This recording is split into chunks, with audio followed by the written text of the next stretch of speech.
This video is sponsored by Craftsy.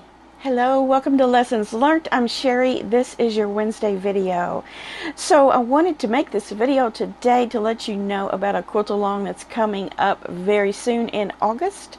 The first Wednesday video that I will have in August, which is the 6th, will be our first installment, if you will, of the quilt along. Today I'm going to introduce you to it and a little bit of the history as how I came to decide to do this quilt along. And I know I've spoke of it before, and a lot of you have decided to come along with me on this little block of the month journey. It goes back about 10 years. It's a 2016 block of the month from Craftsy.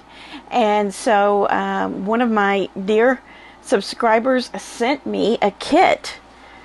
She found the kit. I believe it was her or another one of you subscribers who made the quilt and sent it in on Finish It Friday, and I swooned over it, and the next thing I know, it was in my mailbox.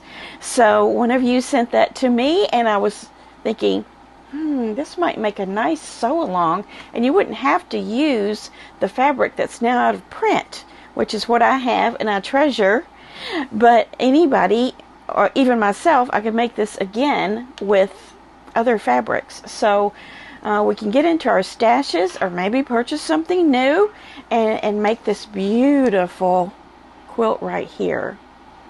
So this is a 2016 block of the month from Craftsy.com, and the pattern is by Lynette, Jensen, and the fabric is Home Again Sand and Stone. Now you may possibly be able to go out on eBay or maybe Etsy or any other reseller and find that kit, but it's almost 10 years old now, so I think it was kind of a unicorn that I got it. I believe another subscriber said that she was able to find it, and even some of you have this kit in your UFO stack from 2016.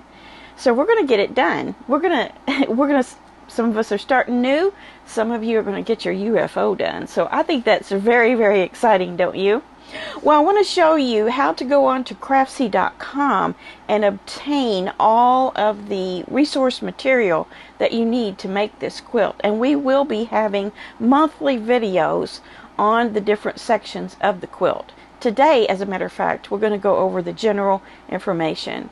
So for right now, I'm going to put the website up on the screen and kind of navigate through the pages so that you'll know how to find your patterns. Okay, so once you've gotten your membership and you have your login and your password, you just want to go and pick this search icon and type in 2016. This is the quickest way that I've found to get to the information that we want. So I just clicked down there on that first class that came up. So it came up to be the first one, 2016 block of the month. And there we see the videos associated with it and the quilt and everything. Down here below, you have these buttons. It starts out with the overview, and you can read the general information about it there, the instructor, discussions, and then bonus materials. This is the part that you want to click on to get your patterns. So if you look down here, you'll see you have 7 different downloads, and the oldest one is the farthest down. Actually, the first one is the farthest down, and then you have your January through June, which in our case it's August, September, October, November, December, January. So what I want you to click on right now or go download and print is this information, and I'm going to go ahead and go through this page by page. There's only 3 pages. We'll go through all of this and talk about it. So I'll come back and talk to you about that after this short message about Craftsy.com. Craftsy is an online community of creative, like-minded makers where members can find endless inspiration, advance their skills, and discover their new favorite hobby. With over 2,000 classes and more than 20 creative categories, there's always something new to learn. Classes are broken down into easy-to-follow lessons with downloads and are led by friendly, award-winning instructors sharing their tips and tricks that will make any creative endeavor a success. Class topics include quilting, sewing, knitting, crochet, painting, drawing, cooking, baking, and cake decorating, among many others, and many more to come. I personally have been enjoying a class on sewing zippered bags as giftable projects. If you're a beginner crafter or a master of your craft, there's always more to learn as a member of Craftsy. Today is the day to become a new member of the Craftsy Creative Community. I have a link provided below to make it super easy. The first 1,000 of my subscribers will get a full year of premium membership to Craftsy for only $1.49. So click that link. Stop dreaming, start learning, and stay inspired. Okay, so now that you're on the site and you see the first download there, just hit download and it'll appear on the screen. Now you can send that to your printer and print it off if you'd like. I'm just going to go through it on my screen here. I do have the patterns, but I don't have this particular general information. I'm just going to read it off of the screen. I probably won't be referring back to it too much. So this is the Garden Charm quilt designed by Lynette Jensen, as we've mentioned. The finished size is 84 by 92. Now, from this general information, I can share that with you, but with the individual patterns, I won't be able to share any cutting instructions or piecing measurements, anything like that. You may see me put together some pieces of the quilt. You may see me cutting it, but I won't be mentioning any sort of measurements because this is not a pattern that I'm allowed to give that information on. But these general fabric requirements and things like that I can share with you, and we can just go over them together today so that we can all be on the same page to get started. The finished size is 84 by 92. That's a pretty decent sized quilt. These are monthly videos, and we'll have quite the assignment to do through each month's pattern. So yeah, once a month we'll have this. It says to use 1 yard of paper-backed fusible web. I'm pretty sure you could use heat and bond light. If you have fusible web like this in your stash, of course, you're ready to go. It says that the pattern designer recommends Steam-A-Seam, if you happen to have that. I think the heat and bond light will be fine. And then also a tearaway fabric stabilizer. I'm not sure why that's, I'm not really big on the applique side of things and embroidery.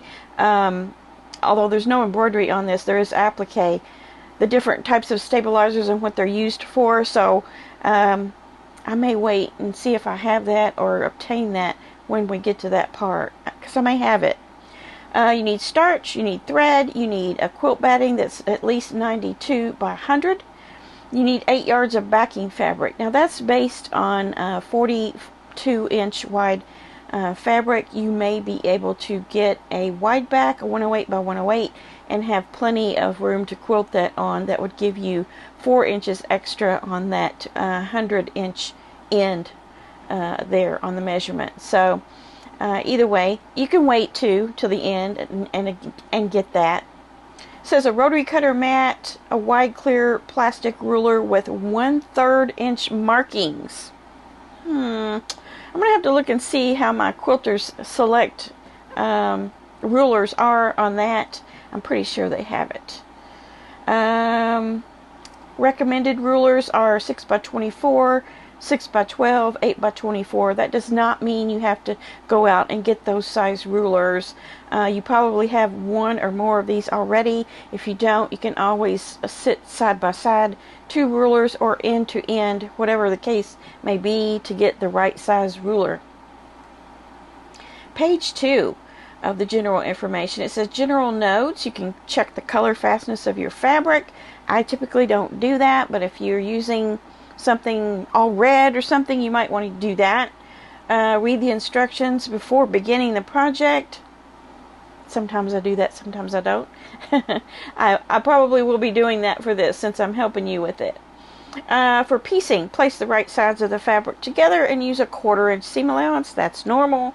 The yardage is based on fabric at least 42 inches wide, and it says to cut strips across the width of fabric, which means from the fold to the selvages. So you'll strip your pieces together using diagonal seams as well for those borders. The last page is kind of key, especially if you don't have this fabric, which many of you probably don't.